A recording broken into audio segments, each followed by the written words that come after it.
დღის პოლიტიკა. მოგესალმებით ძვირფასო რადიო მსმენელებო, ეთერშია შუა დღის პოლიტიკა FM 98-სა და 5-ზე რადიო სივრცის ეთერში. ჩვენ მაუწყებლობთ გაზაფხულის ქუჩის სტუდიიდან და ვაგრძელებთ შუა დღის პოლიტიკის მეორე სეზონს. ჩვენი გადაცემის ეს სეზონი, როგორც მოგეხსენებათ, ეძღვნება საქართველოს მე-11 მოწვევის პარლამენტის საქმიანობას და თუმცა რა თქმა უნდა ვაშუქებთ სოფლიოში მიმდინარე მოვლენებსაც და ვცდილობთ ძალიან საინტერესო სტუმრები მოვიყვანოთ. მე გურამ ნიკოლაშვილი გახლავართ. დღეს ჩვენი სტუმარი იქნება პოლიტიკის მეცნიერებათა დოქტორი ამერიკის მისისიპის უნივერსიტეტიდან, ქალაქი ოქსფორდი და მასთან ერთად შევეცდებით ვილაპარაკოთ აი ყველაზე აქტუალურ საკითხებზე, რაც დღეს ჩვენ ხედავთ სოფლიოში და ეს დავარქვით, რომ ეს არის ძალიან შეცვლილი სოფლიო, რომელიც თითქოს შეიშალა, ხო? პირველ რიგში ყველაზე აქტუალური თემა ეს არის ის საკითხი, რაც პროცესი, რაც მიმდინარეობს ირანის გარშემო. გიორგი ამერიკაში ცხოვრობს, მე საქართველოში, აქ ცოტა განსხვავებულად უყურებთ ხოლმე რაღაცა პროცესს და ძალიან ამ ბოლო პერიოდში ძალიან გააქტიურდა ეს დამოკიდებულება, რომ ცდილობთ დავინახოთ ხოლმე იმის მიღმა, ვიდრე ეს თითქოს ზედაპირზე ჩანს. იმიტომ რომ მედია გახდა ერთგვარად ცოტა ესეთი ზედაპირული და манипуляციის სერიოზული, ესე ვთქვათ, შემცველი. აი მაგალითად, ისაც ჩვენ ნახეთ, როდესაც 22 ივნისს რატომაც სიმბოლურად ამ თარიღზე ამერიკის შეერთებულმა შტატებმა უკვე პირდაპირ ჩაერთვა იმ ოპერაციაში, რაც ისრაელი აწარმოებს ირანის წინააღმდეგ და დაბომბა მისი 3 ატომური ესე ვთქვათ, წერტილი. მე მაინც მომეჩვენა, რომ ეს ყველაფერი მხოლოდ ესე არ არის, როგორც ჩანს.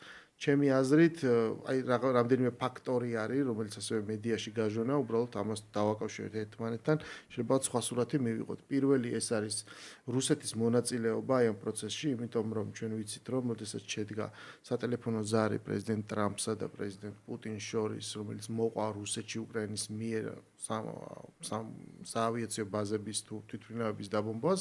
იქ იყო ლაპარაკი იმაზეც, რომ იქნება აი ირანის საკითხში რუსეთი ჩართულიყო, გახსოვთ ეს.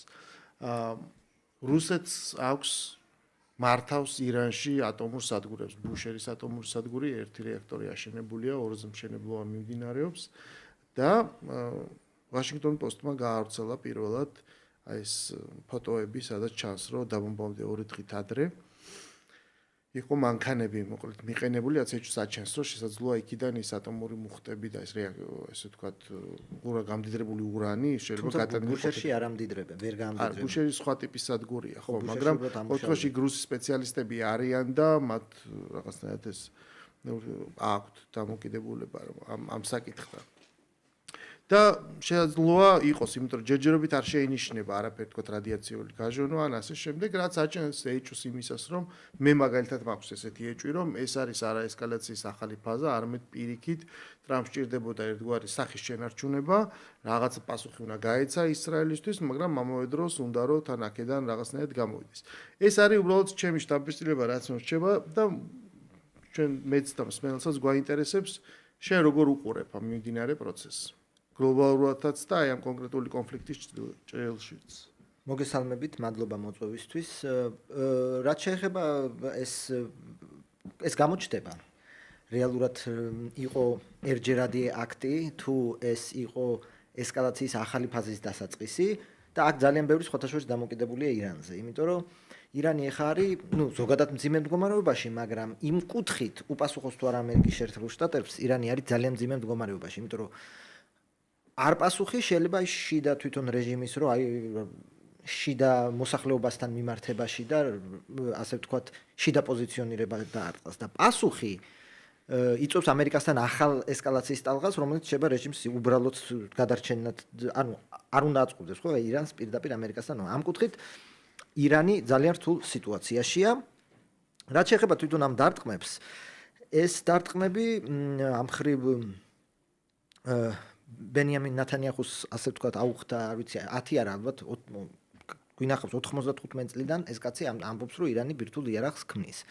ხო და პრინციპში მთელი ცხოვრება ღიად აცხადებდნენ, რომ ჩვენ ამას არ და სხვათა შორის მარტო ბენიამინ ნათანიაჰუ არა, ხო, არაერთი მე ობამა მახსოვს გაეროს ტრიბუნიდან ამბობდა რომ ჩვენ ვერ დაუშვებთ რომ ირანმა შექმნას ბირთვული იარაღი და როგორც ამბობენ ხო ყველა all options on the table ხო ყველა შესაძლებლობა განიხილება. უბრალოდ ტრამპი აღმოჩნდა პირველი პრეზიდენტი რომელმაც გადადგა ეს თქვა ყველა შესაძლო ვარიანტიდან მიიღო გადაწყვეტილება სამხედრო კომპონენტის ჩართვის. თუმცა ესეც მხოლოდ მას შემდეგ მოხდა, რაც ალბათ ისრაელმა ასე ვთქვათ, სრულიად მოასუფთავა ჰაერსაწინააღმდეგო თავდაცვაც, იქ რაღაცა წინააღმდეგობის კერებით, რაც ტრამპს ასე ვთქვათ გაუჩინა და განხორციელდა, რომ არანაირი წინააღმდეგო იქ არ იქნებოდა. და განახორციელეს ოპერაცია, რომელიც კიდე რა თქმა უნდა უკან დახიეს და რა თქმა უნდა რა გაანადგურეს და როგორ გამოჩნდება. ეხლა პრეზიდენტ ტრამპი აცხობს, რომ ყველაფერი გავანადგურეთო. თუ ყველაფერი გავანადგურეთ, აბა რაღაცეა ომი, ხო, მაშინ თუ ყველაფერი, რა თქმა უნდა ყველაფერი არ განადგურდა და უკვე ამერიკულ პრესაშიც იწერება, რომ აი ეს ირანს ის გამდიდრებული urani 60 და ეგეც საინტერესო საკითხია, ხო? ბუშერს და სხვა, ანუ ობამასთან დადებული ხელშეკრულება და ზოგადად ეხა სამოქალაქო რეაქტორს ჭირდება თუ არ ვწდები, ეხა მე ბირთვული ფიზიკოსი არ ვარ, 3-დან 5%-მდე. ირანს აქვს და ეს ატომურ საერთაშორისო სააგენტოც აღიარებს 60%-მდე გამდიდრებული urani, რომელიც დაფლული არ იციან ბოლომდე განადგურდა თუ არა და გადაიტანეს თუ არა. ხო არის კითხვა, რომ აი რა თუნდაც 60%-მდე urani. ზოგადად ეს ბირთვული პროგრამა რა თქმა უნდა ბევრ კითხვას აჩენს თვითონ ირანისთვისაც, ანუ დაახლოებით 10-15 წელია სოფლიო გემუქრება, რომ დაგბომბავთ. მაგრამ ეს სიჯუტე რომ გავაგრძე.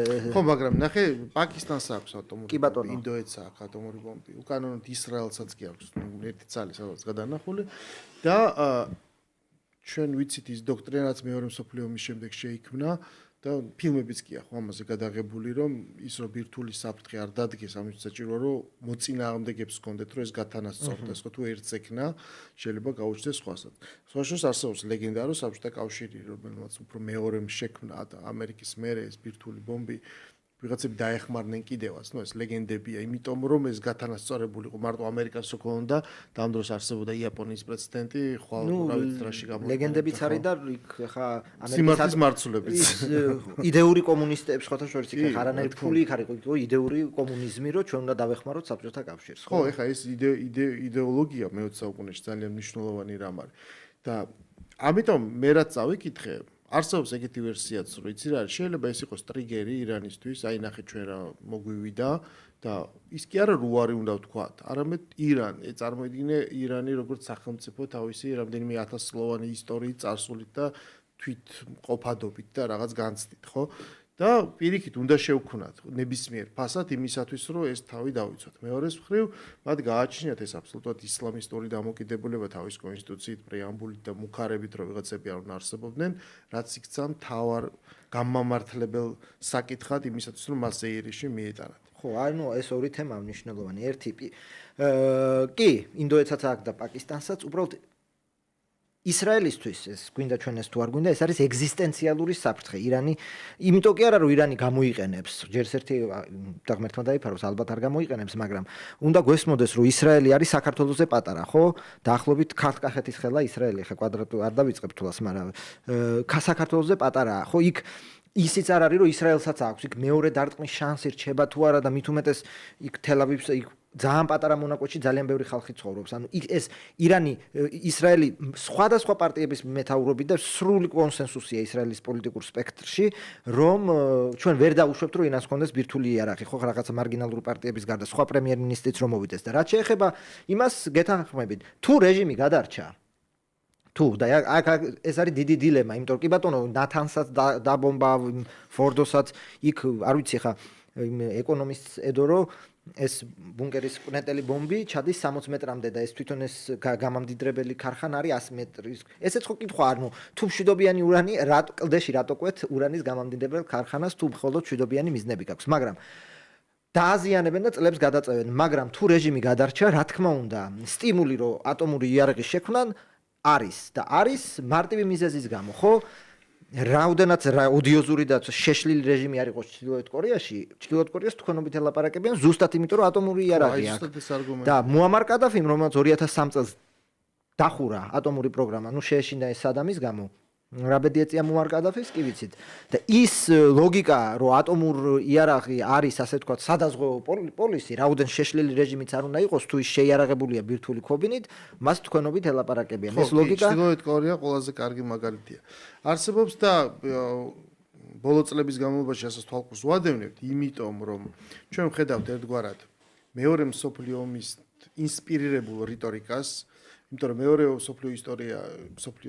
მსოფლიო ომის ისტორია როცა დაიწერა ეს დაიწერა გარდა იმისა რომ გამარჯვებული მხარის მიერ არამედ შემდგომ ამან აწრეულების განმავლობაში ჩვენ რაღაც გარკვეული იმიჯი ჩამოგვიყალიბა ხო იმიტომ რომ ერთ მხარეს იდგა აბსოლუტური ბოროტება ესია ფაშისტური გერმანია დახატული თავის დანაშაულებით ყველაფრით და რაღაცა ნათელი მხარე მოკავშირეები შემდგომ რა თქმა უნდა მოწინააღმდეგე ბანაკი და სულეთ შეიცვალა ცივი ომის დროს სოფლიო რომელმაც ეს გაანადგურეს რომ კეთილმა გაიმარჯვა ბოროტის აი ამ პარადიგმაში ვიცხოვრეთ ჩვენ და როდესაც ბუნებრივად ეს პარადიგმა გადმოვიდა და პუტინი დამტკიცდა და ჰიტლერის როლზე რუსეთი გერმანიის როლზე ესე ვთქვათ რა აი ამ ნარატივში და მან ის თავს დაესხა გაუმართლებლად უკრაინას ერთადერთი რამაც ეს შეცვალა იმისათვის რომ რიტორიკა დარჩა იგივე რომ რუსეთი უნდა დამარცხებულიყო, მაგრამ აღმოჩნდა რომ რუსეთი არის სწორედ ეს ხსენებული ბირთვული სახელმწიფო, რომელსაც მეორე მსოფლიო ომის წესებით ვერ დაუპირისპირდები, ხო?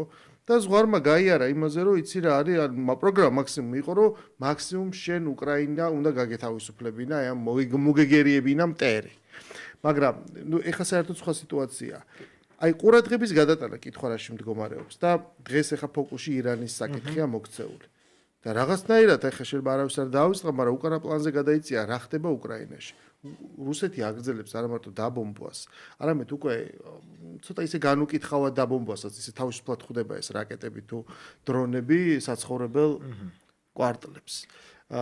რა ხდება ღაზას სექტორში? ღაზას სექტორში მე მგონი არ შეწყვეტილა ის ოპერაცია, რაც იქ მიმდინარეობს, ხო? და საბოლოო ჯამში ისრაელმა შეიძლება, რომელიც განზრახვაც ნამდვილად ექნება ირანის მსგავსად, რომ იმას ატომური ბომბი უნდა და ამას უნდა თავის ტერიტორიაზე სრული კონტროლი. სადაც ყველაზე კომპაქტური დასახლება იყო ღაზა, რომელიც რა მდგომარეობაშია. ანუ ხომ არ შეიძლება ეს იყოს რაღაცა ოპერაცია, რომელიც ყურადღების გადასატანად არის და იმ თავისი ეგზისტენციური საკითხების ესე ვთქვათ, მოგვარების მიზნით. ნუ ხო, რამოდენიმე შრიანი კითხვა პირველ რიგში ის რომ მედია ყურადღება იცვლება არ ნიშნავს რომ აი თქვათ ხო ფრონტის ხაზი ამიტომ არ იცვლება ხო უკრაინაში ისეთივე სასტიკი ომი მიმდინარეობს როგორც მიმდინარეობდა უბრალოდ კაი მაგალითია როგორ ერთ წუთში შეიძლება უბრალოდ გაითიშოს და სრულიად ეხა გაზეთს თუ გახსნით ნებისმიერ ონლაინ მარტო ირანია შეიძლება ვიფიქროთ რომ უკრაინას საერთოდ თქვათ რაღაც კი ეხა თუ ჩავსკროლავთ New York Times ალბათ იქნება იქ რაღაცა ესეთი მაგრამ თავიდან ბოლომდე ირანზეა და ეს ზოგადად მიუთითებს რომ ერთია მედია ყურადღება და მედია დღის წესრიგი და მეორეა ნუ რეალობა რომ არაფერი არ შეცვლილა ხო ისევ ურთულესი ომია ყოველდღე დაბომბვები რაღაც რუსეთს 3 დონეცკში 3 სოფლის აღება ისევ უჯდება 6 თვე და 30000 კაცი და შესაძლოა ეს და ეს სხვათა შორის ბაიდენს ეს დილემა ყოველთვის ჰქონდა და ეს არსად არ წასულა ხო ბაიდენის დილემა იყო რომ ერთის მხრივ უკრაინას უნდა მოეგო ან ეიძულებინა რუსეთი მშვიდობას მაგრამ მეორე მხრივ უკრაინას ისე უნდა მოეგო რომ არ გაზრდილიყო ბირთვული ომის საფრთხე და ამას ხო შეიძლება ესე არ ამბობდნენ მაგრამ ყველა ნაბიჯი იყო აქეთკენ მიმართული რომ აი ეს კილომეტრაჟის დათვლა რომ ამ რაკეტას აქეთ ვერ ისვრით ამას არ მოგცემთ ამას მოგცემთ ეს იყო მუდმივად ანუ თამდევი საკითხი იყო რომ ჩვენ ვერ გავზდით ბირთვული ესკალაციის საფრთხეს ხო იქაც იყო რომ აი თქვა თუ ჩახვალთ ყირიმამდე მე იქ რაკეტას დავაყენებ მაგრამ ყირიმში ვერ შეხვალთ სულ იყო ეს საფრთხე რომელსაც რა თქმა უნდა ანუ არცა ეს არის დილემა რომელსაც ახლა ბაიდენიც ვერ გადაწყვეტა იმიტომ რომ გადაწყვიტა რომ თან ქვეყანამ უნდა წააგოს ისე რომ მან ბირთვული იარაღი არ გამოიყენოს ეს ძალიან რთული საკითხია რაც შეეხება ახლა ღაზას და ისრაელს და ირანს და რატო გადაწყვიტა ისრაელმა ეს ოპერაცია პრაქტიკულად ცოტა შორიდან რომ დავიწყო ჰამასის აცგარდაცვლილი ლიდერი იაჰია სინვარი ამ პერსპექტივიდან ჩემი აზრით გამოდგა გავრილო პრინციპი, იმიტომ რომ გავრილო პრინციპმა ხო პირველი მსოფლიო ომი დაიწყო შესაბამისად მეორე და ასე შემდეგ.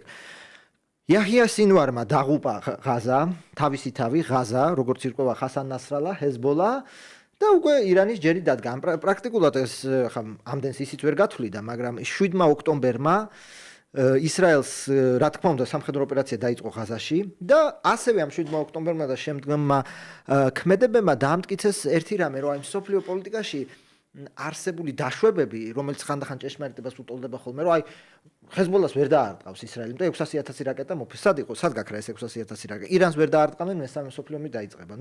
ჯერჯერობით არ დაწყებულა, ხო?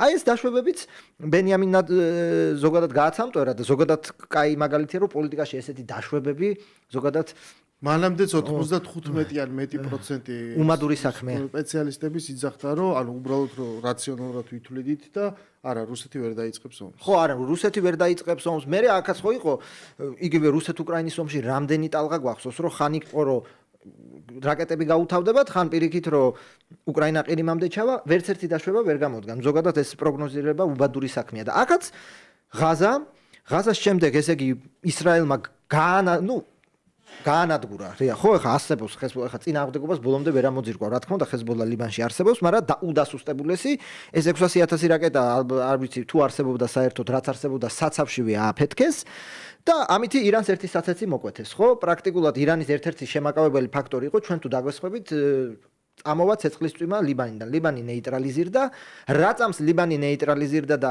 ხუსიტები ეგ სხვათაშორის მეორე კაი მაგალითია, რომ 2015 წლიდან იემენს ბომბავენ, ხო, რა დარჩა და ქოლერა და ეპიდემია, მაგრამ რეჟიმს ვერ საჰაერო დაბომბებით თუ ადგილზე რაღაცა ან ჯარი უნდა შევიდეს, ან რაღაცა შეიარაღებული ოპოზიცია ყავდეს. ესე შახიშვილის გამოსვლებით რეჟიმი ვერ შეიძლება მაგალითი ავღანეთსაც შევიდნენ და ყველაფერი იქნეს, მაგრამ ერთ დღეში დაბრუნდა თალიბანი. ამიტომ ის რომ ხა იემენში რა თქმა უნდა შია და დიდი ფული ალბათ იემენს არ აქვს, მაგრამ ხანდახან ბენგურიოს ხდება ის ბალისტიკური რაკეტა და ის რომ ხა დაბომბებით რეჟიმი შეიცვლება, მე ამას ძალიან სკეპტიკურად ვუყურებ.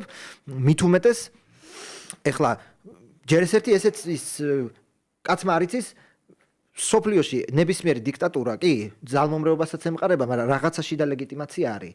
ის რომ ხა თეირანში თქვა არ მოსწონდეს კონსერვატული სოციალისტური პოლიცია მე მგონია რომ რა თქმა უნდა ირანის რეჟიმი რაღაცა შიდა ლეგიტიმაციასაც ემყარება, შეუძლებელია ხა მარტო პოლიციას ემყარებოდეს, ეგ არ ხდება არ ჩინეთში და არ ვიღა ჩრდილო კორეა ცოტა განსხვავებული და არც კუბა. ხო და ეხა როგ ბომბავენ, ძალიან რთულია ეხა რომ ისრაელის პრემიერ-მინისტრის დაძახილზე როგ ბომბავენ თან გამოხვიდა მიტინგზე. მით უმეტეს ამერიკის პრეზიდენტი როცა წერს რომ ეხა დატოვეთ ქალაქი. აი ვინ როგორ ორგანიზებული ოპოზიცია არ არის უცხოეთში კი ბატონო, მაგრამ ის შახიშვილიც სამწუხაროდ ეხლა ძალიან მარგინალიზებულია და მე მგონი ისრაელს ღიად დაუჭირა მხარი თან შახიშვილმა და ეხლა შიდა ლეგიტიმაცია მოსახლეობის უმრავლესობას მამამისი არ ახსოვს, არც ცუდად და არც კარგად. ხო და შესაბამისად ესე იგი ირანის ჯერი დადგა. ეგ ხა რეალობა რა წამს ლიბანის საფრთხე ნეიტრალიზირდა. ჩვენ რო ხა ისრაელის გენშტაბში ვიჯდებთ, ეს არის მართლა როგორც იტყვიან თაობაში 10 წელიწადში ერთხელ შანსი.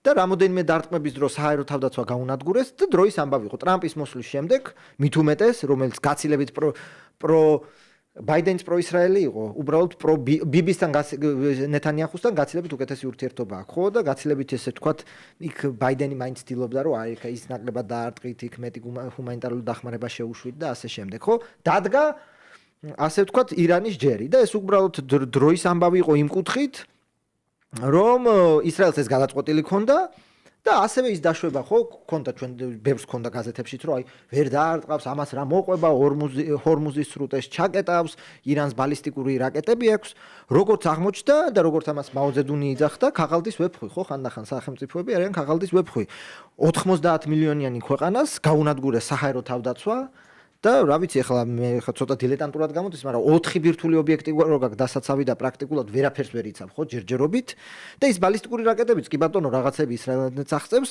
მაგრამ ყოველი ზალპით ირანს უთავდება ეს მარაგი და ირანი სტრატეგიულად იზობამს, იმიტომ რომ ვინცობა ახლა ამერიკელებს უნდა უპასუხონ და აღდგენის შანსიც მაინდა-მაინც არ ვიცი ახლა რა ქარხნები და რა ინფრასტრუქტურა დარჩა. შესაბამისად, აქაც ბენიამინ ნათანიაჰუ ასე ვთქვათ, გააცამტვერა ერთ-ერთი დაშვება, რომ ახლა 90 მილიონ ქვეყანას როგორ დაარტყავთ, მესამე მსოფლიო ომი დაიწყება.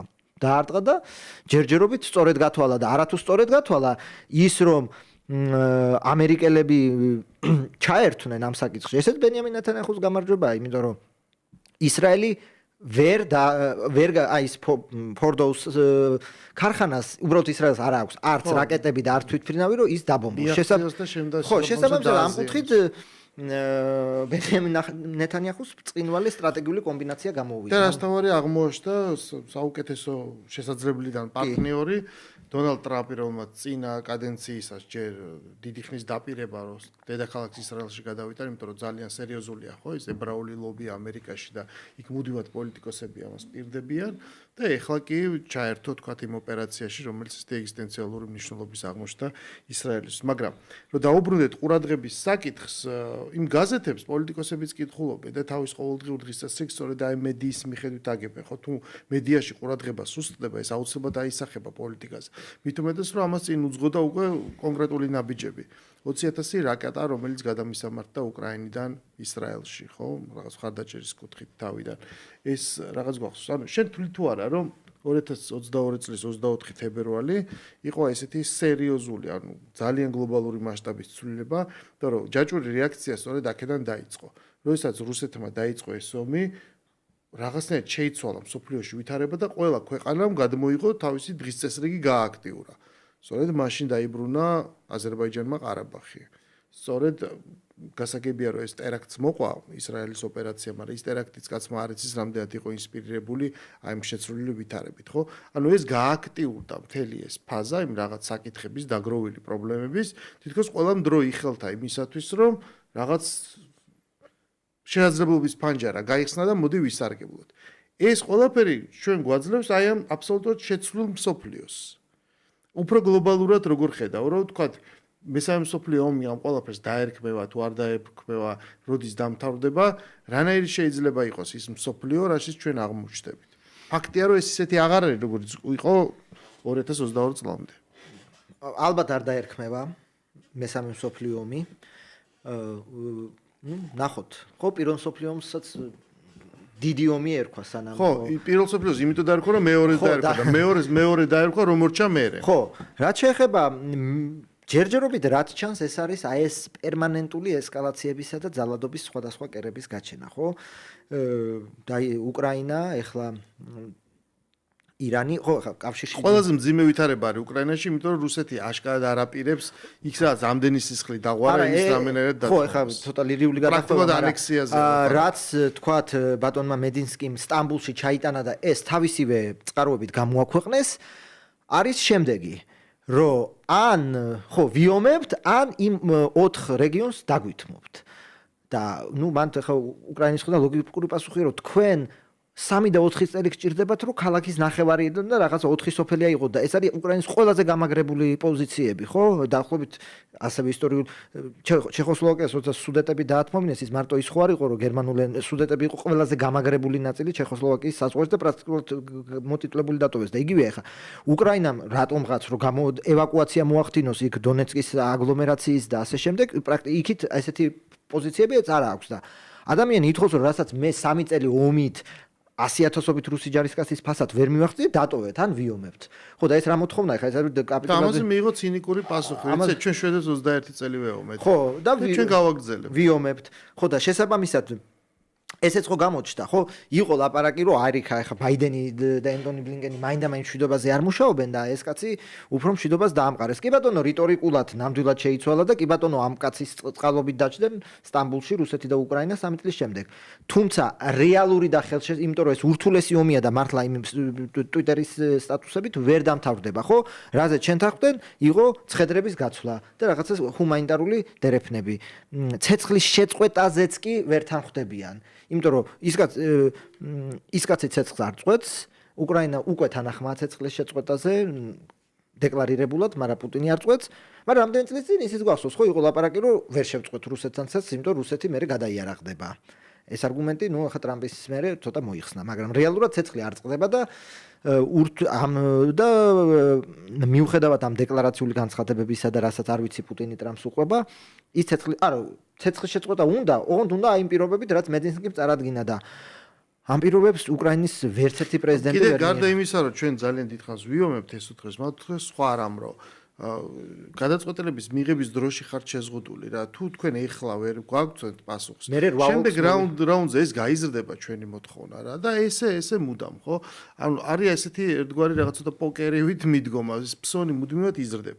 ოღონდ იცი რა არის ყველაფრის წინააღმდეგობრიობის მიუხედავად ამერიკის პრეზიდენტი მაინც ბიზნესთან მოდის და პრაგმატული ადამიანია და ის ხვდება რომ არსებობს რაღაცა მოცემულობა ხო მოლაპარაკება გაიჭედა იქ აი ამ პოზიციებით არ ლაგდება ესე იგი რა უნდა მოხდეს სტატუს კო უნდა შეიცვალოს ყველაფერს ღიად არ იტყვი მაგრამ არსებობს ერთგვარი ქცევა ანუ იმისათვის რომ იყო ჩვენ დავინახეთ ვერბალური ზეწოლა უკრაინაზე ამის გამო გადარდგა უკრაინაში ამერიკის ელჩი ბრიჯიტ ბრინკი რომ ჩემს მიუღებელია რომ მსხვერპ ქვეყანას მეტი ზეწოლას უწევს ჩემი მთავრობა ვიდრე აგრესორსო ანუ ეს დადასტურებული ფაქტია ხო რომ ეს ამერიკა ცდილობს უკრაინა დაიყოლიოს რაღაც პირობებზე ერთის მხრივ მაგრამ მეორეს მხრივ თუ ეს მაინც არ გამოდის და ევროპის დიდი მხარდაჭერა აქვს უკრაინას იმ პოლიტიკაშიც ატარებს მაშინ ამერიკა ცulis უბრალოდ მიდგომას რომ არ იძახის აღარ მონაწილეობს რამშტაინის შეხვედრაში ყოველდღე არ აქტიურობს რაღაცა შემცირდა სამხედრო დამხმარება გადამისამართთა სხვაგან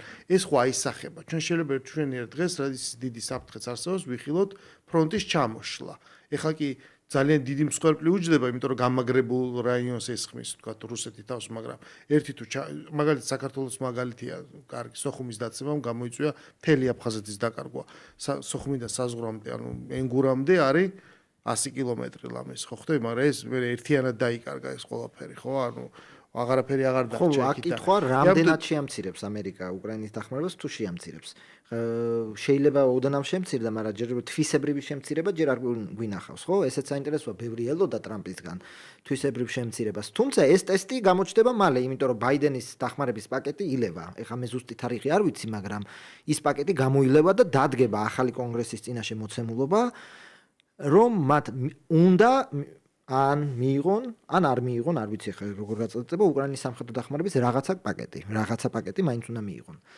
მე ვარაუდობ რომ ეხა მთლიანად ეხა რომ არ მიიღონ არ გამოვა. წინაზე გვახსოვს რომ 6 თვე იყო მძევალი ეს უკრაინის დახმარება, თუ გახსოვთ დეკემბრიდან რომ დაიწყო აპრილამდე იყო მძევალი იქ რესპუბლიკელები ითხოვდნენ სამხრეთის საზღვარის რაღაცა გამკაცრებას რაღაც რუბიოსაც კი არა ხმა მიცემული უკრაინის დახმარებაზე და თქვა რომ იმიტომ რომ იქ სამხრეთის საზღვარის ამბებიო და ეხლა ეს საკითხი დადგება ეს იოლის საკითხი არ არის ამერიკის შიდა პოლიტიკაშიც იმიტომ რომ დემოკრატები ერთიანად პროუკრაინულ პოზიციაზე არიან თუმცა აი რესპუბლიკურ პარტიაში არის საკმაოდ განხეთქილება როგორც ირანზე სხვათა შორის ეს საკითხიც რომ შემოვიტანოთ ტაკერ კალსონი, სტივ ბენონი, აი ეს ულტრატრამპისტული ბანაკი არის კატეგორიული წინააღმდეგი ამ ინტერვენციის, იმიტომ რომ ისინი მართლა ანუ ემწინააღმდეგებიან ინტერვენციონიზმს, ეწინააღმდეგებიან ბუშის პოლიტიკას და მიაჩნიათ რომ ეს იყო დამღუპელი და ტრამპი ამას აცხადებდა. რამდენიმე დღის წინ ჯეიდი ვენს მოუწია კიდევაც ერთგვარი თავის მართლება ტვიტერზე, როცა დაწერა რომ იცით რომ მე ზოგადად მიაჩნია რომ დამღუპელი იყო ის საგარეო პოლიტიკა რაც 20 წელიწადი ამერიკა ატარებდაო მაგრამ ეხლაო პრეზიდენტ ტრამპს უნდა მივცეთ შესაძლებლობა რომ ის გადაწყვეტილება მიიღოს რომელიც ის თulis საჭიროდ ანუ ერთგვარად ხარი დაუჭირა ტრამპს მაგრამ ჯეიდი ვენსიც ეხა უფრო იქით ისეთი ბანაკიან მაგა უმრავლესობა ხო ანტიინტერვენცია ხო ესეც მნიშვნელოვანი საკითხია რომ აი ეხლა რასაც იძახით დასაწყისში დამავიწყდა მაგის დამატება რომ ერთ-ერთი ფაქტორი რის გამოც მგონია რომ ეს იყო უფრო ეს ლოკალური ოპერაცია და არა რაღაც უფრო დიდი წინაპირობა არის ეგ ფაქტორიც რა სადაც ტრამპი ეტყოდა რომ ეს საჭიროა რომ გავაკეთო მაგრამ ეს არის არა დასაწყისი პირიქით არამედ დასასრული იმისთვის რომ ეს შემიძლოს გამოვიდე საიდანღაც იგივენაირი მსგავსი რამ გათამაშდა როცა უკრაინა ბოლოს აიძულა რაღაცა რომ წამოეღო ხელი მოაწერინა იმ ყბადაღებულ მინერალების შეთანხმებაზე რომელიც იმის მერე არც არავის აღარ გახსენებია მაგრამ ქაღალდს ფასი აქვს ის სადღაც დევს ეს რაღაც გარკვეულ მანდატს ამერიკას ანიჭებს საომავლო მოლაპარაკებაში. ანუ ის ცდილობს ბევრი სულით ბოლოს რაღაც კონფიგურაციამდე მივიდეს. კი ბატონო, ეს დაბომბვა თუ ერთჯერადი აღმოჩნდეს საკმაოდ წარმატებით გაიყიდება ის უკვე ამბობს რომ მან გაანადგურა ინანის მართული პროგრამა, რომელსაც ამერიკის 4 თუ 5 პრეზიდენტი ვერ მოერია. ეს შეიძლება ხა გაანადგურა თუ ვერა ეს უკვე სხვა მაგრამ ფაქტია რომ ძალიან მნიშვნელოვნად დააზიანა იმიტომ რომ ხა ის რაც ურანი გამოიტანო იმისათვის რომ მე უბრალოდ რადიაციული გაჟნო არ მოხდეს ის მთელი როგორ არის ფასილიტი ქართულად ანუ მთელი ინფრასტრუქტურა რაც არსებობს ხა ეს რო ზიანდება ეს ადვილი არ არის არა ნამდვილად და უკან დახევს თუმცა ეს არის ერთჯერადი თუ არ გამოჩნდება მაგრამ ვიცით რა პრეზიდენტ ტრამპის ასე თქვა ესეთი იდეოლოგიური მიდრეკილება დარწმუნებული ვარ რომ სახმელეთო ოპერაცია ეს სამხედრო თვალსაზრისითაც ახლა ნამდვილად ესეთი იოლი არ იქნება ერაყმა და ავღანეთი გუშინ მორჩა და ახლა ძალიან რთული იქნება, იმიტომ რომ კიდევ ერთხელ ხო იგივეა, კი ბატონო, თეირანს აიღებს ამერიკის შეერთებული შტატები, მაგრამ აი მერე რა ხდება თუ რომ თეირანს როგორ აიღებს? ანუ ეს წარმოგიდგენ რამხელა დაბომბობს, ანუ ღაზა პრაქტიკულად და ის რაც ხდება უკრაინაში, ეს გახდა თანამედროვე ომის ფორმატი. ანუ სრული განადგურება რაღაც ძალიან ლოკალური ადგილების ძალიან დიდი მსხვერპლით. არა, მე ვამბობ, რომ სამხედრო თვალსაზრისით აიღებს. მე როგორც ბაღდადი აიღო, მაგრამ ამას შვიდობა არ მოუტანია და მე უფრო დიდი მსხვერპლი მოყვა. ნუ ეგრე ბელგრადიც აიღეს თავის. არა, ბელგრადში ხო შეჭრა არ იყო. კი ბატონო, ანუ ამას ვამბობ, რომ სამხედრო თვალსაზრისით ამერიკას ნებისმიერი ამოცანის მეტნაკლებად განხორციელება შეუძლია, მაგრამ მეორე დღეს რა ხდება, როცა აქ იწყება უკვე პარტიზანული ომი, ეს არის ძალიან რთული და ეს დამტკიცდა, რომ რთულია, როდესაც და მიზანიც არა გაქვს. რა იყო ხა ბოლოს მიზანი ავღანეთში ძალიან რთული იყო განსაზღვრა, ხო? რაღაცა სახელმწიფოების შენებლობა, რომელიც არ გამოვიდა ერაყშიც რთული აღმოჩნდა, ხო? და ასთავარე მე ერა სადამის რეჟიმის ჩამოგდება, წარმოშვა მთელი ის აისისები და უბედურება, რაც და უამრავი სამხედრო ადამიანი რჩება ფუნქციის გარეშე და მიწყება თვითშემოქმედება. ხო, ეს კისინჯერს მაკუთხით არა, მაგრამ ნათქვამი აქვს რომელიღაც ქვეყანაზე და ეს შეიძლება რომ რაღაცას რო იძახიონ, ანუ რამდენი დღე უცხოვრია თქვათ ირანს დემოკრატიის ქვეშ, ხო? რომ დავთვალოთ 3000 წლიდან, ალბათ არ ვიცი, აი 79 წლის იან შაპურ-ბახტიარი რო იყო პრემიერ-მინისტრი თვე და 10 დღე, შეიძლება ეს იყო დემოკრატია, ანუ ხა ეს ამას არ აცხადებენ გაზეთები, მაგრამ ხანდახან Facebook-ზე ხვდება, რომ აი ხა დემოკრატია დამყარდება ირანში და რაღაცა და ეს ხა სასაცილოა. ერთი კუთხით არსადეს რეჟიმი არ მიდის და მეორე რამდენიმე ფოტო არის შემორჩენილი. ეს რეჟიმიც რო დაემხოს არანაირი ვარიანტი არ გვაქვს, რომ დემოკრატია დამყარდეს. მეორე საკითხი კიდე ეს ექსტრაპოლაცია რამდენიმე ფოტოზე დაყრდნობით 40 წლის შემდეგ, 45 წლის შემდეგ ადამიანი თვლის, რომ იქ არსებობდა რაღაცა სამოთხე ლიბერალური და შემდეგ მოვიდნენ ეს ჩალმიანები და აიათოლები და ყველაფერი შეცვალეს, ისე რომ 90 მილიონი ადამიანს არავინ არაფერი არ კითხა, ხო? ის რომ თქო თეირანის უნივერსიტეტში დადიოდა 60-იან წლებში, როცა მთელ სოფლიოს მინიკაბა ეცვა რამდენიმე სტუდენტი, ეს არის გადატანილი მთელი ირანზე ეს იმიჯი, ხვდები? და ესეც კი ბატონო ეგრეთ იყო პრობლემაა თანამედროვეობაში შახის დროს ეს აი თქვა ეს ჩაცმულობა რა თქმა უნდა უფრო ლიბერალური იყო, მაგრამ არანაირად ეს არ ნიშნავდა რომ რამენაირად შახი დემოკრატია იყო, ხო? და რევოლუციაც იმიტომ მოხდა სხვათა შორის რომ ისლამისტურის გარდა უდიდესი სეკულარული წინააღმდეგობა იყო, როგორც მემარცხენეების, ასევე ლიბერალების შახის მიმართ, იმიტომ რომ მოჰამედ რეზა ფეხლების სამწუხაროდ ეხა შეიძლება ამათ მაჯობეს, მაგრამ ძალიან ავტორიტარული მართველი იყო და სავაკი და საიდუმლო პოლიცია და ირანის დღევანდელი რეჟიმის ლეგიტიმაცია ყველაფერთან ერთად აემყარება ამას, რომ ჩვენ დავამხეთ პროამერიკელი დიქტატორი და დღემდე ხო ის ევინის ციხეა თუ დამავიწყდა ციხის სახელი, სადაც ექსკურსიაზე დაყავთ ბავშვების სავაკის წამების. რა თქმა უნდა ეს არ გამორიცხავს, რომ ერთ სტატია იყო, ხათოში კომუნისტი აქტივისტი იყო, რომელსაც ეწერა, რომ შახის დროს მე და ალი ხამენეი ერთ საგანში ვიჯექითო და მე ალი ხამენეი მე ჩავსვაო, ხო? ანუ ეს რა თქმა უნდა არ იცვლება, ხო? მოვიდა ისლამური ყველა რევოლუციის ხანდევი პროცესია ეს. ხო. და რა თქმა უნდა ეხა ვიცით რა ირანი ალბათ სავაკის მეთოდებსაც იყენებს, რა თქმა უნდა. თუმცა ეს ლეგიტიმაცია და ეს სახე რომ ის ექსტრავაგანტული და ბანკეტებში GDP-ს 30% და ასე შემდეგ. თუმცა კი ბატონო, რა თქმა უნდა, იმ მორალისტული თეირანი, რა თქმა უნდა, უფრო ასეთი გახსნილი ქალაქი იყო და ეს ვესტერნიზაცია დემოკრატიის გარეშე ეს ქონდა, ხო? დაახლოებით, რა ვიცი, ხა პეტრე პირველმა დრაქნა ხო აღმოსავლეთის დესპოტიას ჩააცვა გერმანული კოსტიუმი, თორე იქ რამე შეიცვალა რუსეთში, ბატონყობა გაუქმდა თუ ხალხს არ როზგავდნენ თუ რამე და შვილი წამებით მოკლა რეალურად, ხო? დაახლოებით ეგ მიდგომა იყო, ხო, ვესტერნიზაცია დემოკრატიის გარეშე. მაგრამ ეს პროექტი დაემხო არა მარტო იმიტომ რომ უდიდესი შიდა წინააღმდეგობა იყო ირანის რევოლუციის სახით, არამედ იმიტომ რომ არავინ არ იბრძოლა ამ რეჟიმის დასაცავად. ეს უკუ რეაქციასაც იწვევს შემდეგ ეს ვესტერნიზაცია იმ დემოკრატიის გარეშე და იმიტომ ჩანს რომ მე შენ თითქოს დემოკრატია არა გაქვს, ანუ რეალურ ცვლილებას ვერ იღებ, გარეგნულად ყველაფერი იცვლება და გონია რომ ირანელობას, ქართველობას, რუსობას კარგაო, რაღაც ეგ იდენტობის კრიზისი დგება ერთგვარი და შემდეგ ეს ნოყერნიადაც ქმნის სწორედ იმის და მე იღებ აი ეს იდეოლოგიურ კონსერვატიული წინააღმდეგობა ირანში და აიათოლა ხომეინის მხრიდან როგორც ვიცით ხო, ანუ ეს ქადაგებები მე კასეტები და ის რევოლუციის მერე ჩავიდა საერთოდ პარიზიდან ჩაფრინდა და რო კითხეს რა გძნობთო, პასუხი იყო არა, ის საკმაოდ პირქუში პიროვნება იყო ამ კუთხით, თქვა რომ არაფერს არ გძნობო და ერთ-ერთი სხვათაშორ ძალიან მასობრივი რევოლუცია იყო თუ არ ვცდები, ანუ მოსახლეობის პროცენტული თანამონაწილეობის მხრივ ძალიან დიდი რაოდენობა იყო ქუჩაში გამოსული.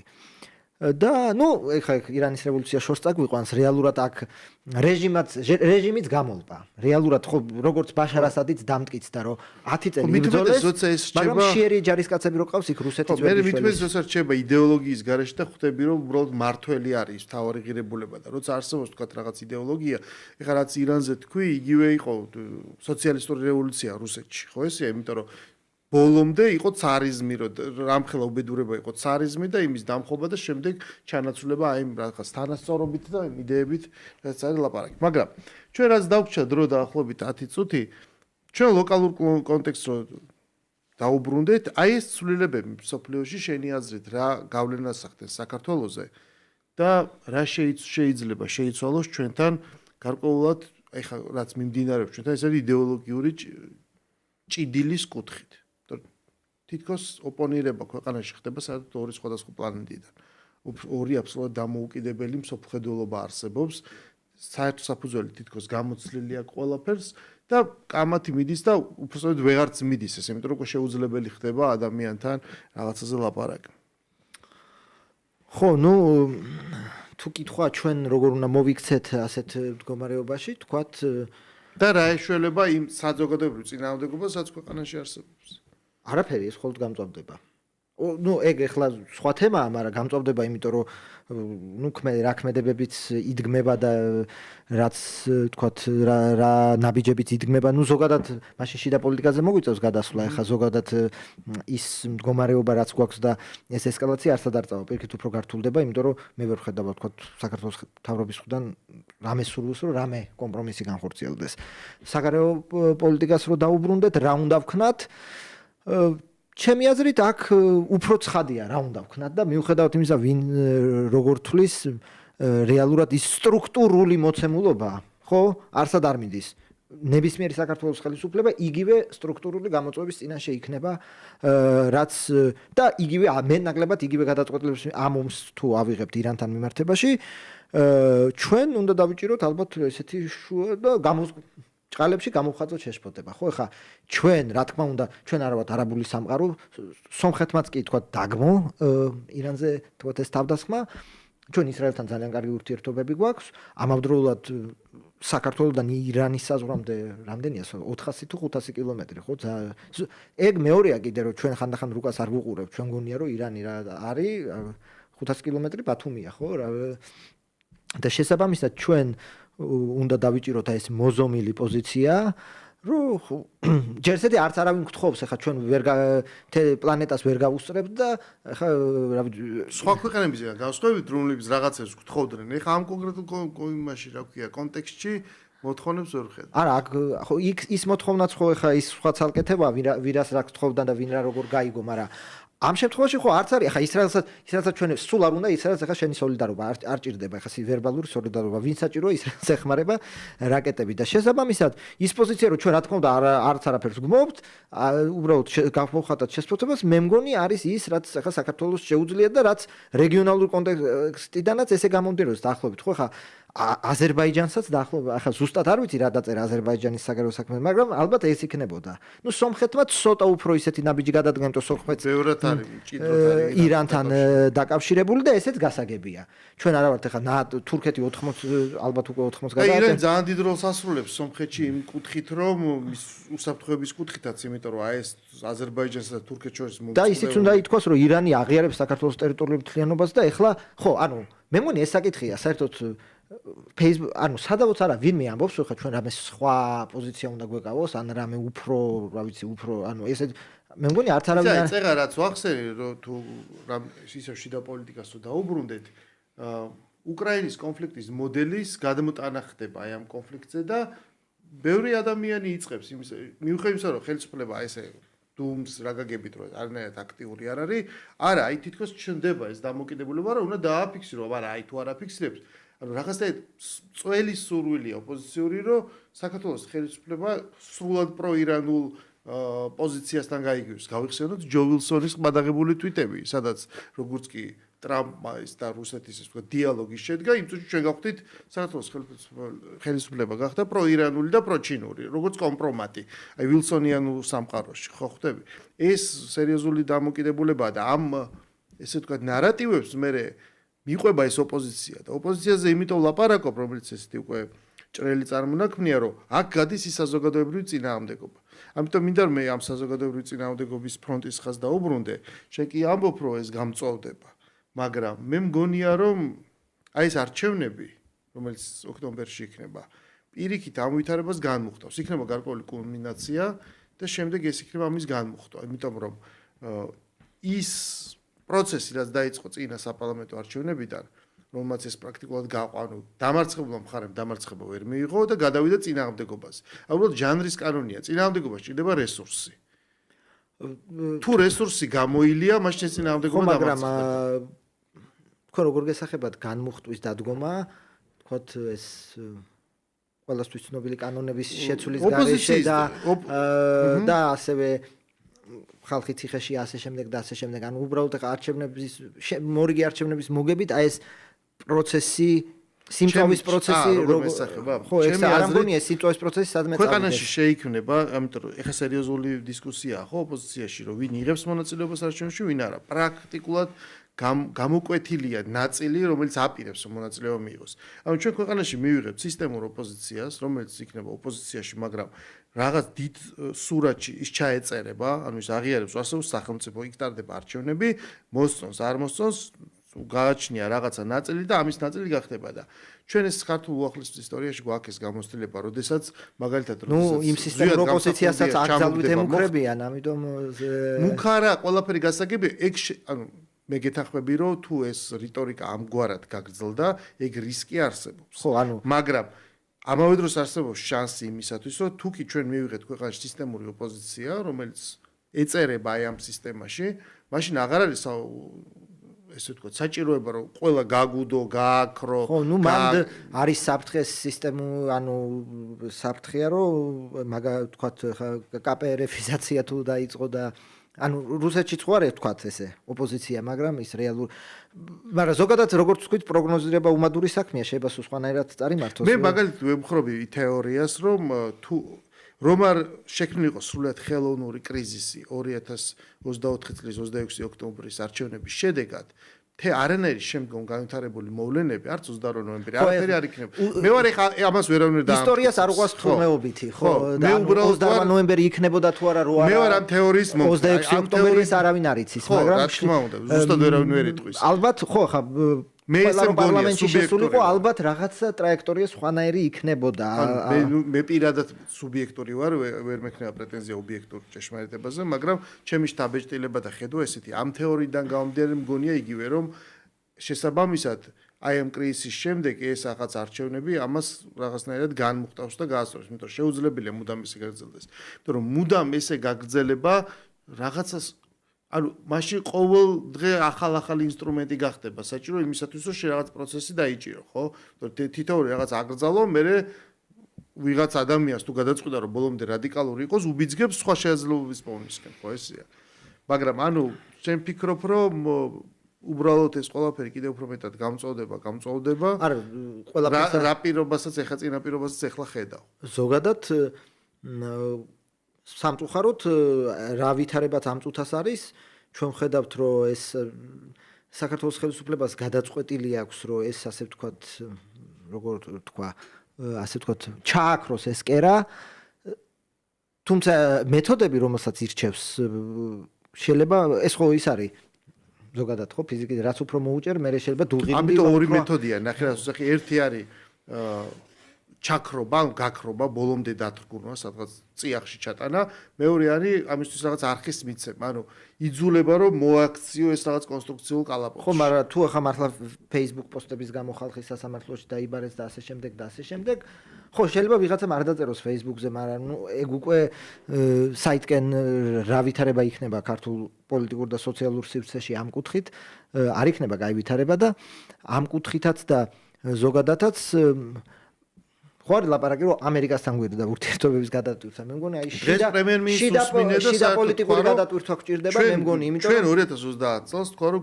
ანუ წარმედიეთ როგორი მდგომარეობაა, ხო? ერთის მხრივ ჩვენ გვესმის ევროკავშირის ელჩის ხო, რა კრიტიკა. თქვა 2030 წელს? ევროკავშირის ელჩის კრიტიკა, რომ ის რაღაცა რომ დაიჭირა მხარე, რომ ის არ არის თავისუფალი, მან ის თქვა, იმიტომ რომ ის პრაქტიკულად არის ინსტრუმენტი, ეს არ არის ის, როგორც უნდა იყოს ევროკავშირის ელჩი. და მეორეს მხრივ დღეს გააკეთა კომენტარი, რომ არა, ჩვენ 2030 წელს ჩვენ გვინდა რომ გავხდეთ ევროკავშირის წევრი ქვეყანა. უბრალოდ ეს ტრაექტორია უნდა იყოს სხვანაირი, ეს უნდა იყოს აი ამ ღირებულებიდან. რის კონსტატაციას ვაკეთებ, რაც შენ იძახი, ანუ პარადიგმა ეს ნარატივი, ანუ იგივეა რა. საქართველოს დეკლარირებულად აი ამ ორიენტირს ხა ის ვიღაცა შეიძლება დღეს არ ჯეროდეს რანაირად აი ამ პოლიტიკით იქ, მაგრამ გვაქვს ეს მოცემული. ხო, ეგეც ხო ხა ისეთი ნათქვამია, იდეოლი ნათქვამია, რომ 2030 წელს ევროკავშირის წევრი გავხდებით, მით უმეტეს ეს ჩვენზე ხო არ არის. ეგ ყველაფერს თავი დავამოს ჩვენზე არ არის. რაც შეეხება ელჩს, აქ მარტივად უნდა ითქვას საკითხი, რომ ელჩი ახმოვანებს თავის მთავრობას ამ შემთხვევაში ახლა ევროკომისიას როგორც ყოველთვის მიმაჩნდა რომ ახლა ამერიკის ელჩის ლანძღვა ის არ არის დამოუკიდებელი ხო ის ახმოვანებს როდესაც ტვიტერზე წერ რომ ამერიკის ელჩი აქ ორ სახელმწიფო გადატრიალებას გეგმავდა რეალურად მაშინ თქვი პირდაპირ რომ თქვა აი ახლა რასაც ამბრო ელჩი უდრის მის მეტნაკლებად დამნიშნავს აი ამერიკის საელჩომ აი ეს თქვა თეზისი დაამსხვრია ჩვენთან იმიტომ რომ ამერიკის ელჩმა რომელიც გადადგა სულიერ გაურკვეველ ვითარებებში საქართველოში მან მაგალითად ის აქვეყნებდა ძალიან პასიური იყო კომენტირებისას აი შეცვლილი ამერიკული ადმინისტრაციის წარმოდგენისას ზუსტად იმიტომ რომ ვაშინგტონში შეიცვალა ხელისუფლება და შეიცვალა მაგრამ შენ ხო შეიძლება რომ რეალურად ასახო ის მოკრძალებული იყო რუბიოს ციტირებისას მან სტენოგრამულად გამოიტანა რუბიოს პასაჟი რომელსაც ჯო ვილსონს უპასუხა კონგრესში მოსმენისას მაგრამ მაგალითად პრეზიდენტ ტრამპის მილოცვა საქართველოს პრეზიდენტის მიერ მას საერთოდ არ გამოაქვეყნა ხვდები აი მე ამას ძალიან მალე მოყვა ეს ცვლილება სხვა ანუ რის თქვა მინდა რომ ფაქტია რომ შეინიშნება რომ და უკრაინის ელჩის ხსენებული მაგალითად ამას ადასტურებს რომ შეიძლება არსებობდეს ერთგვარი ასწრება ელჩის პერსონასა და იმ ზოგად პოლიტიკას შორის ზოგადად ასე რომ საათ ელჩი გადადგება საელჩოში ეს მოხდა რატო შეიძლება მოხდეს მაგრამ მსგავსი ტენდენციები არსებობდეს ევროკავშირში შეიძლება მაგრამ დიდ საკითხებზე როგორცაც თქვათ ეს ყბადაღებული საკითხი რომ ამერიკის ელჩი აქ მეორე ფრონტს ითხოვდა და სახელმწიფო გადატრიალებას ეხა ეგ წარმოუდგენელია რომ ამერიკის ელჩი თუ რამე დედაქალაქის დაშვების გარეშე ხო ეხა თვით ინიციატივა ეს ვერ იქნებოდა შესაბამისად კიდევ ერთხელ ვიმეორებ